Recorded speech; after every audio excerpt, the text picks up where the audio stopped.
Well, hello, everybody. Cryptoholics here, and we're going to dig into a project that a lot of people haven't heard about, and we're going to dig deep into it, all the way to the white paper down to what it's doing on the current market. And if that's what you're here for, stay tuned. We're fixing to talk about BitcoinII. So here we are with BitcoinII, new project. It's only been out for about 6.5, 7 months. And a lot of people are asking, what is it? It's your second chance at Bitcoin. It's not a fork. It's not like BCH. It's not any Bitcoin SV. It's not even Bitcoin Silver. It is truly launched from a Genesis block of Bitcoin. And we'll get to that, go all the way through everything here, and what caused them to create this and why.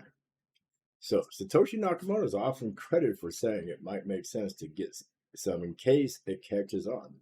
So with BitcoinII, why not get some just in case it does catch on? So let's scroll on down here a little bit. And you see they got a nice little blockchain explorer. We'll get to that. And here's their core. What they talk about is Bitcoin is not a competitor. They don't want to compete with Bitcoin.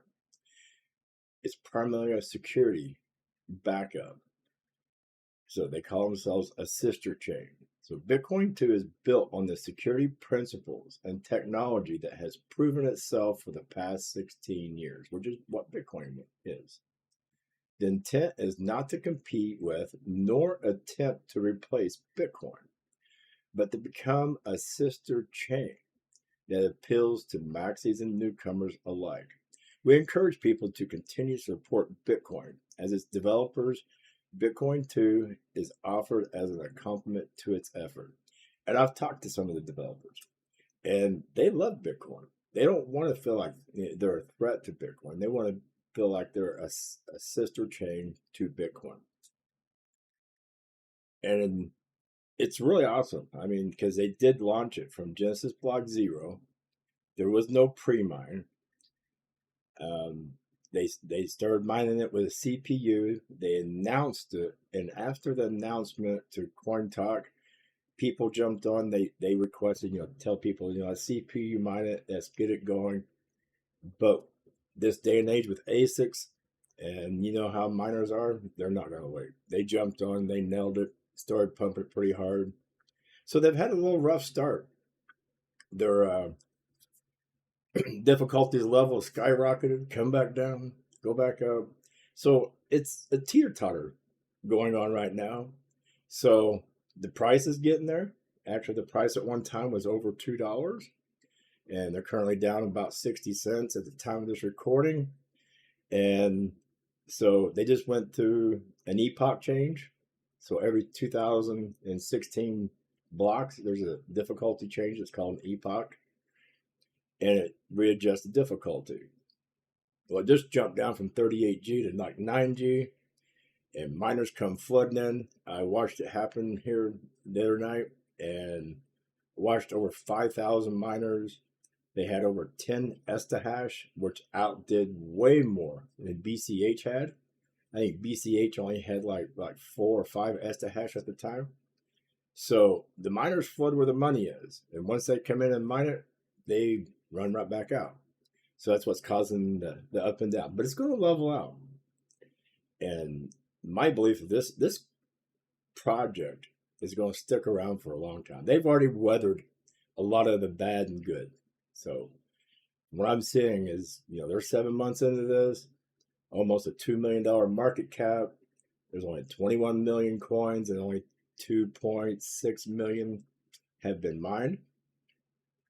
And they're still mining at 50 coins per block, originally like Bitcoin did. So if you felt like you missed out on Bitcoin and you're mining with a BitX or with a Q or with whatever S19, S21, and you're going after Bitcoin and you're just spending a lot of energy and not getting nowhere, you might want to swing it over to BitcoinII, help support the project. So the other thing they're proud about is their no map, and I'll get to that in a little bit. Let's get to the white paper, because that's what we're here for. We're going to dig into this everywhere. And bear with me, I got a cold. So BitcoinII is a direct continuation of Satoshi Nakamoto's vision and implementation of a peer-to-peer electronic cash system. It is not a reinvention nor an altcoin experiment, but a faithful redeployment of the original protocol, identical in monetary policy, issuance, and consensus rules. By starting fresh with a clean Genesis block and no premine, BitcoinII offers a second chance for those who missed Bitcoin's earliest days, while preserving the proven security model and economics of the Nakamoto Protocol. So after they launched to get Genesis block 0, they took on a consensus of level 27, and now they're at, I think, 29.1, and I don't think nobody really cares about 30, because that's where Bitcoin is starting to have a lot of its issues right now, is with 30. And I think the consensus here is that BitcoinII is not going to put in code 30. It's coming up. Rationale for a clean launch. Two technical and economic realities necessitated the creation of BitcoinII as a clean launch rather than a fork of the existing Bitcoin chain. Preservation of protocol integrity. Recent developments in BitcoinII Core has demonstrated a departure from Satoshi Nakamoto's original design principles. Proposals such as PR 28130, July 2023, sought to relax long-standing standardist rules around OP return usage, opening the door to embedded arbitrary and oversized data within the blockchain. In other words, a lot of clutter getting into the blockchain and slowing it down. Subsequent changes, including the 2025 4 megabyte OP return relaxation, reinforce this trajectory, effectively repurposing Bitcoin's block space as a general purpose data store rather than its intended role as a peer-to-peer electronic cash system. BitcoinII rejects this scope creep and preserves the chain's integrity as peer-to-peer cash, not as a vehicle for arbitrary data storage. So that's what I just mentioned a minute ago, and that's the reason these people decided to do what they're doing. So I'm going to go ahead and read on a little bit more of this. Economic feasibility of forking Bitcoin mainnet. Launching a fork of the current Bitcoin mainnet at today's global difficulty target would be economically unattainable, with network difficulty measuring at over 100 trillion. No independent fork could marshal sufficient hash rate to sustain a chain security. Any such attempt would be immediately vulnerable to reorganization or outright abandonment. By contrast, Bitcoin's II clean Genesis begin at difficulty 1, enabling organic growth and security proportional to its actual network hash rate. This ensures a viable path to decentralization without the systematic fragility of a high difficulty fork. And also, if they would have forked off of Bitcoin, all the holders from Bitcoin back would receive BC2, and that would also create a bad influx of those who have money keep getting money, and that's what makes starting this off at block 0 so awesome. So BitcoinII exists to uphold the original version of Bitcoin as a peer-to-peer cash system, free from protocol bloat and free from the economic impracticalities of forking a chain that has become prohibitively secured by incumbent miners. The clean launch was not merely a design choice, it was the only viable path forward. So it goes on here and talks about the rest of it, governance and future direction. So, it talks about Bitcoin Core V30 to expand OP return limits to 4 megabytes. So it talks about that there. Talks about why now. There are two main driven factors behind BitcoinII organization launch of BitcoinII. Reason one, we cannot stand idly by and do nothing while the decentralization of Bitcoin mainnet is further compromised by actions taken by some developers who would rather the chain successfully to an amount of unnecessary bloat that would make it financially prohibitable for solo node operators to maintain running a Bitcoin node. While we cannot stop them from producing Bitcoin Core V30 and releasing it, we can provide a sort of a contingency plan in the form of a brand new network founded on the principles that Bitcoin maxis uphold. Reason two, the world has seen what Bitcoin has become and what it is capable of: an asset class, a settlement network, a lifeline in failing economies, all while being highly resistant to malicious attacks on the network. Global economic disruptions due to politics, war, and widespread epidemics of diseases.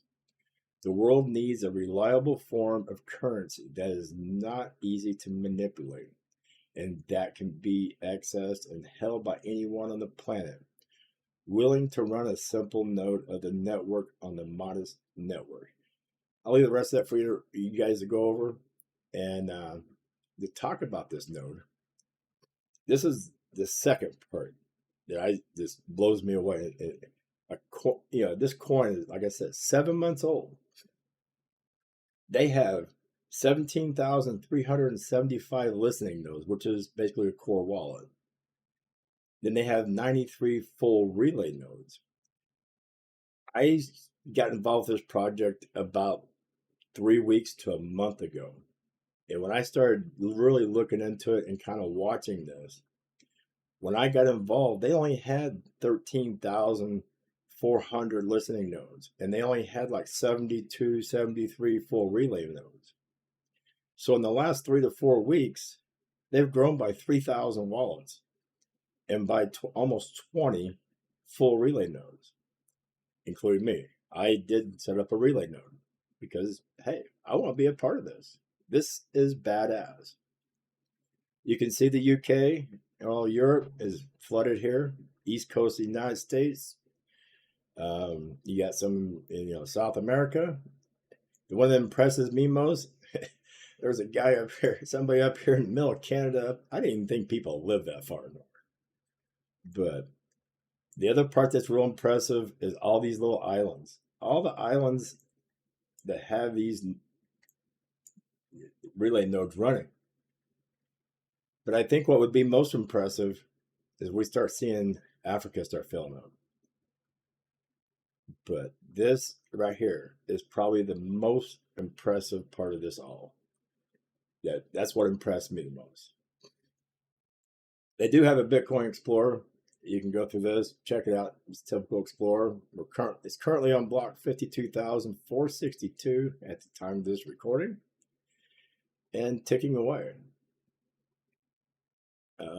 There's somebody else made another Explorer here that has a rich list on it. If you'd like to come see the rich list, you come on here. You'll see non-KYC. That's one exchange. CoinX is another exchange. And I'll get to those exchanges as we get going along here. Current difficulty is at 38.02G, which was just set yesterday when the last epoch just finished. And this is what we're currently mining at. And like I said, if you have a BitX, a QX, a Nano, S19, S9, anything that you used to mine Bitcoin with back in the day, you can use today. So, and they definitely would love to have some dedicated hash coming to them. That was Bitcoin node. And so the next step would be, where do you get a wallet? And at the bottom of the website, you'll scroll down here and you'll get Discord right here. I've already got it open, which is right here. And I'll have all these links in the description down below. So You get to the Discord. This is like what Bitcoin was back in 2014 when I got involved. I went to Bitcoin's uh, their page here, their GitHub page back in the day in 2014, and you click on BitcoinII Core. Over here on the right hand side, you'll see BitcoinII Core V29.10. That right there is their wallet. You open up the wallets and you get a choice of Linux, you get a choice of Apple, and you get a choice of Windows. If you're in Windows, you want a GUI wallet.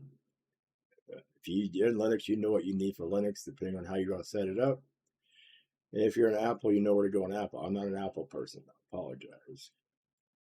So besides that, here's non-KYC. Not the fanciest platform, but I did go on there. I bought me quite a bit of BC2 because it is my second chance. I had Bitcoin in 2014 when it was $265 a coin, and I did sell it when it hit right around $3,000. So will I do that this time? Hell no. This is my grandkids' my coins here. This will be for my grandkids. I am doing the second chance for them. Great time to buy. I mean, I had some down here around 44, 43. Now we're over here around 57 cents. I go here 24 hours. We'll go to their all-time high. All-time high was around $2.36, and that was back on October 4th. And this is when their epochs were blowing up. I believe somebody came in and hit it really hard with like 1 something estahash, took out 90% of epoch, and then dumped the market. And that's what happened there. This last epoch, the team was ready. They had a backing of people, and they went to, when that epoch hit at 9G here the other day, they were ready for anybody trying to attack the network. And sure enough, a couple E came in, and the group's mining party had a couple E ready, so they made it tougher for them to attack it. So kudos to them. I mean, kudos to the people who believe in this project for standing up and wanting to not let somebody run over them. And so this is where we're at today. And this, to me, it's a hell of a price to get into. It's been good for the last 7 months. Would we like to see it stay over $2? Hell yeah, we would. Will we get back there? Yeah, I think we will. I think once we get this wagon wheel moving and get it sorted out, because it takes 2 people, because I hear this a lot in their Discord channel, and I'll put a link to Discord in the description below. But I hear this a lot in Discord. Why not just buy it if it's cheaper to buy? And these people don't realize it takes miners to mine the blocks to keep the blockchain going. But it takes people buying the coin to bring the price up to make it worthwhile for the miners to keep mining. So when that 9G epoch came in, all of a sudden the price of mining BC2 was 2 times more profitable mine than Bitcoin at the time. But it only lasted for about 5 hours. That epoch went through so fast it wasn't funny. When an epoch should be 10-minute blocks, should last 7, 10, maybe 14 days, they blew it out of the water because it was so valuable to mine at the time. So we just need this even wheel rolling. We need the miners to keep mining. We need the price, to pay the miners, and it becomes an even wheel. So I see this, up and down. It's coming. It's going to start leveling out. So do I see this price going up? Yeah, I see this price getting up over the all-time high in a pretty short time. I think we'll get there probably in another 5 or 6 months, maybe sooner. It all depends on what people think. And I think this is an awesome second chance. So if you want to mine it, this is where you go. You go to miningpools.stats, you type in BC2, brings you to BC2, and there is over 48 places, 49 pools. There's 49 pools that you can mine from. There's currently 444 miners. When that last epoch happened, there was 5,400 miners in here mining, and this had reached a total network hash of 10E. And to kind of give you what 10E looks like, I mean, if you back this out here and go to Bitcoin Cash is only at 5.99E for the whole network. It was almost double that. So, I mean, that's crazy. I mean, so if you look at Bitcoin's at 1.02 zettahash, and the difficulty is at 146.47 T. So to, somebody who has a small miner, a lottery miner, your chances of this is like 1 in 100 million. BC2, excuse me, BC2 at the difficulty of 38.02. Your chances are like probably 1 in 100,000, maybe a little higher, maybe 1 in 500,000. Means you probably get, if you're running a BitX, you probably get like 1 block every couple months.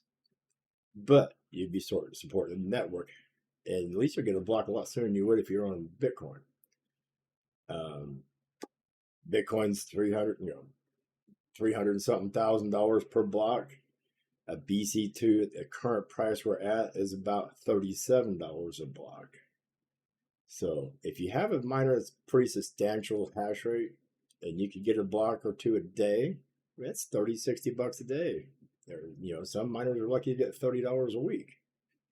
But this right here, my friends, I look at it as a beginning point of a new Bitcoin era. And it's a great backup chain. It's an awesome backup chain. So if anything would ever get malfunctioned or voted in on Bitcoin that a lot of people didn't like, this allows those people who are hardcore Satoshi maxis that really want to support this chain to look at hard at BC2, because that's what it is. BC2 I look at as the hardcore ethics of what Satoshi wanted, without all the BlackRock and Michael Saylor stuff going on. And I know that's starting to make some of the news now about them trying to centralize it. So perfect timing for this to be out there. I'll be honest with you. That's just my opinion. If you have any comments or questions, put it down below. Let's keep it civil, and I'll answer them the best I can. If you have any serious questions, or you're a developer and you know how to develop a little bit, maybe come in the Discord, talk to the team there. They're always looking for people who are wanting to help grow this project in the safest, most legitimate manner to protect people in the community. We're not looking for people who come here and take advantage. They're looking for people who sincerely want to see a project go somewhere. So you guys have a wonderful day, and this is Cryptoholics.